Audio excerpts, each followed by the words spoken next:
college football. We got some great matchups this weekend that we're going to talk about. But first, we're going to bring James on and just talk a little shop here. So enjoy the conversation. Here again with Greg McGarity, and this is the TaxSlayer Gator Bowls Drive to Selection presented by Toyota. One, I'm going to clap for myself because I got that in one take. That was actually pretty impressive. But this is week 2. This is our third show. We had 0, week 1, week 2. Very exciting week 1 of college football. I wasn't sure how it was going to be. Obviously, we knew about FSU, LSU. We knew about some other games. But a lot of things happened that could have changed the trajectory of what we think may actually end up being with the Gator Bowl. So what was your take on week 1 games, and what were some of your favorites?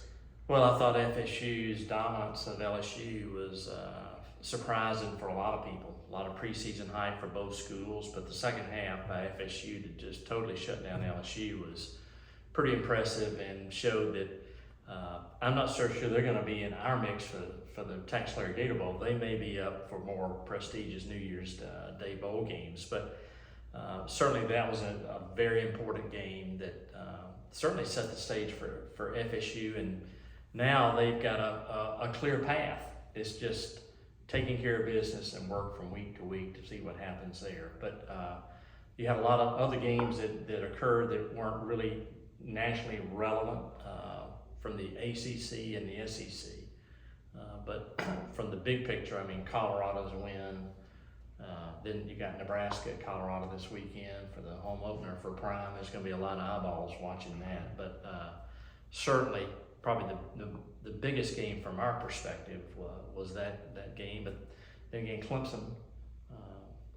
the Clemson loss was also another game that certainly has big implications. North Carolina's victory over South Carolina, just to mention a few, but those probably caught the attention of us more than any.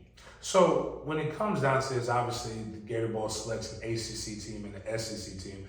Is it based on the rankings in conference, or is it based after the conference, the 2 in the conference championship? It's based upon who's just the best available or the highest rank. How do you typically select those? Right. Once the college football playoff, the New Year's Day 6 bowls have selected their teams, then basically it falls down to other bowls to make selections and schools to decide where they'd like to go to, and the conferences would help with the matchups, and ESPN also gets involved. So at that point in time, there are some bowls that have a selection. For instance, like in the SEC, the Citrus Bowl has an actual pick, but all others are just really matchups and what fits best for the teams, TV ratings, and really for the bowl partners as well. And as we talked about on last week's show, there are some games that we just know obviously can't happen again. So no matter what happens, FSU and LSU Right. will not have a rematch here in Jacksonville, even though that might be kind of fun. Right. Both teams travel well, good fan bases,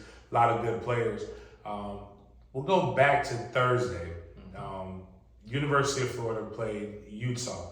Obviously Florida lost, but that game doesn't really have any significant impact on Florida coming to Jacksonville for the Gator Bowl, though, or does it?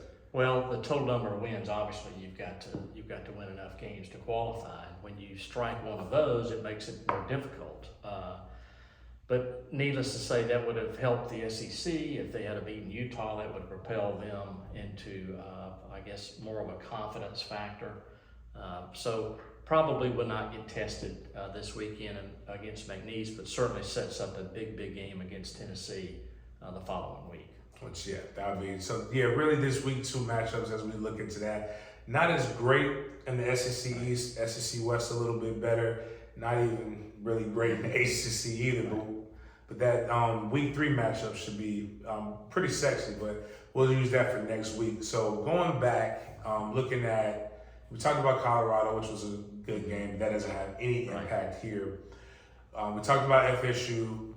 Does LSU look like a team that could potentially be able to come in this direction? Or would that be somebody that the Gator Bowl would probably be interested in? Sure. I think anytime you could get that brand here in Jacksonville, it's been a long time since LSU has been here. They've got a tough road to go nationally.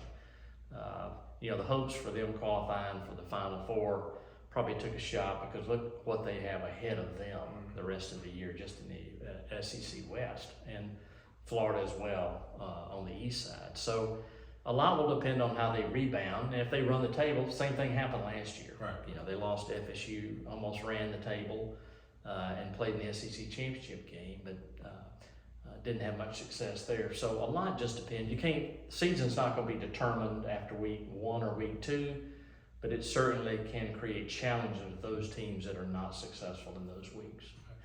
One game that does matter this week would be Miami versus Texas A&M. What does a game like that, a win like that, do for Miami, and what does a win like that do for Texas A&M, if either? Well, this is kind of the non-conference period of time for both those schools. So for them to really propel, I mean, they both think they're nationally relevant. And that's probably the biggest thing is time will tell. Are they relevant on the national stage? Because all eyes will be on that game as well as, you know, Alabama and Texas. But for A&M trying to overcome their deficiencies last year, Miami the same way, some disappointment there. So you got two teams that are trying to rebound on a national stage. So that's why that game is so impactful, and certainly both of them would have an impact on our selection down the road. Miami is one of those teams that right now is getting a lot of experts are saying that they would like to see them in Jacksonville. I don't really think we have any A&M selections right now, No. but actually, now think about it, it might have been out of the realm. But Jimbo was here not too long ago, but it was outside of the 2 years though, if I remember correctly. Yeah, A&M, of course, they pulled out of our game 2 years ago, so they probably would not be a candidate for our game unless some crazy things happen. Okay, so we talked about Alabama, Texas, just a good game, just in general. We'd love your take on that, even though it doesn't. I don't think Alabama's coming here, and Texas is still Big 12 until next year. And next year, this would have been a great measuring stick. But what does games like that actually as an athletic director? What do games like that what kind of stress does that put on you? Well, there's stress every week because everybody's expecting you to win. I mean, everybody's probably picking Alabama to win. Texas comes in there with not a lot to lose. So they may be a little bit looser than probably Alabama because they're playing at home. The expectations that the Alabama fan base have is probably unrealistic to maintain, and the job that Nick Saban's done over year after year after year is unparalleled. But I think it's going to be a great game. All eyes will be on Tuscaloosa that night, and I think it'll be a great game. I think you've got two quality teams playing, but I probably would sway Alabama's way since it's in T-Town. Clemson losing to Duke. Obviously that wasn't on the college football bingo card. Right. I told my son when we watched that game, I said, there's one thing that your dad has never witnessed before. I've never seen Florida State lose to Duke. I've never even seen a close game when Duke's had really good teams. Does that, because I don't think people are expecting Duke to be in the ACC championship game, but does that make Duke a kind of a candidate for the Gator Bowl? And does it kind of make you like, okay, well maybe Clemson is going to be a candidate for the Gator Bowl? I guess what is a matchup like that, a loss like that, a loss like that for Clemson and a win like that for Duke, kind of due to the selection, or your thoughts on the selection? Well, I think it brings both into play. I think preseason, not many people were thinking Duke was going to be, much less bowl eligible. I mean, they won 9 games last year, so coach has done a great job there. They've got a really, really talented quarterback and some special talented players at skill positions. But it just shows you that game that even though Clemson probably dominated the stats, they just could not do anything in the red zone. And games like that, especially when you're on the road, missed field goals, fumbles, especially when you're red zone, those come back to haunt you. And give Duke credit, they took advantage of those mistakes. And you're in a game now where you've got the fields are becoming more leveled with competition, and certainly I think Duke surprised everyone with their performance, and certainly they've got a great season ahead of them now. Transfer portal helps out with a lot of things too. Duke has I noticed they had Al Blades Jr., a guy, if you're an FSU fan or you're a Miami fan, you notice about that. But getting to the actual the game. So we have our board here. Not much has changed. We still have Miami, Ole Miss for a lot of these different things. But we talked about the USA Today put up another poll. Duke versus LSU. What kind of match? In your opinion, what kind of matchup do you think that would be? Well, but this one right here. Actually, we'll go with that first. Well, I think it'd be very intriguing. The Duke fan base is going to be excited because they probably have not been to a bowl of our stature in quite some time. LSU, they've been accustomed to not playing in the New Year's Day Six recently. I know they've had some appearances there, but certainly, you would think that the fans are going to support LSU regardless of what happens. But the depth of the ACC and obviously the depth in the SEC is really, really playing well early in the season. So it just bodes well for our game that the better both conferences are, maybe not at the top, but sort of in the middle, sort of helps us propel us into some really intriguing matchups this year. Education is one of the biggest things on this, and again, for people who are trying to become expert pickers, we give specific rules and guidelines. So this gives you an opportunity to at least feel like you're better than ESPN in that. If I'm looking at this correctly, ESPN has a matchup that just cannot happen. Am I correct on that? Yeah, they play each other next year. So I'm not sure those two schools or the conferences would want to play the final game of the 23 season and the first game of the 24 season.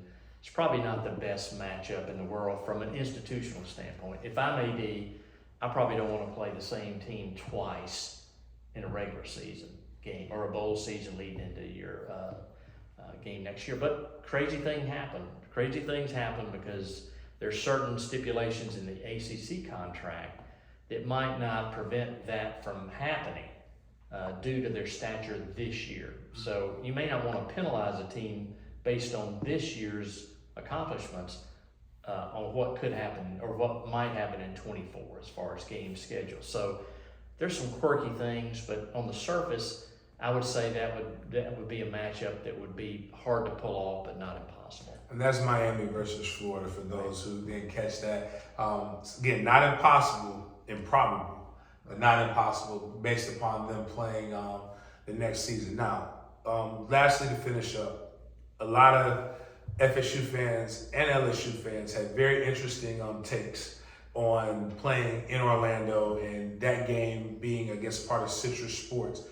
Is there anything that's like that for the Gator Bowl, like another football game that kind of is tied to the Gator Bowl? That's one. And then two, what are some of the challenges that people don't understand that present itself from hosting a game of that magnitude? Well, you've got to have the financial power to pull it off because these schools are probably being guaranteed $4 or $5 million each minimum. So there's a pot of about $10 million that somebody's on the hook for. So you better make sure that it's going to be sold out based on the attendance. So as AD at Georgia, we had games. Matter of fact, Georgia plays Clemson next year in Atlanta, first game of the year in the kickoff classic there. And it's all dealing with finances.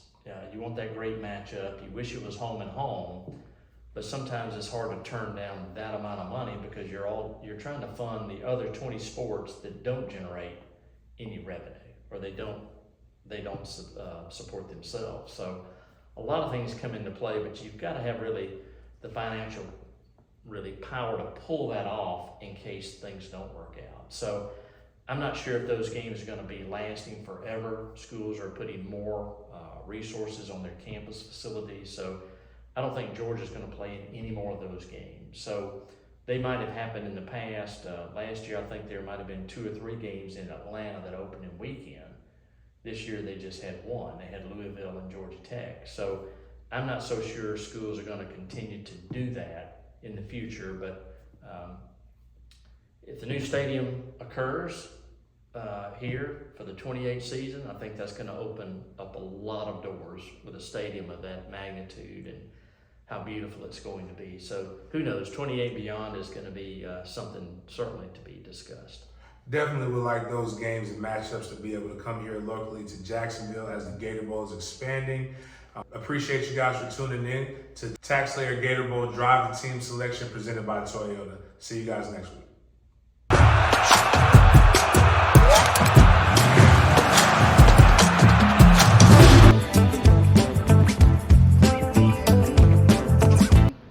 Welcome back to this week's Off the Field segment. We're gonna do things a little bit different this week. One of the things we get asked all the time is, so you work for a bowl game, what do you do all year long? What do we do all year? We do a lot all year. We're definitely not on vacation other than during college football season. And before we get started telling you about all of our programs this coming fall that you're going to hear throughout college football season, we want to rewind a little bit and tell you and show you really what we've been up to this off season. Let's take a look.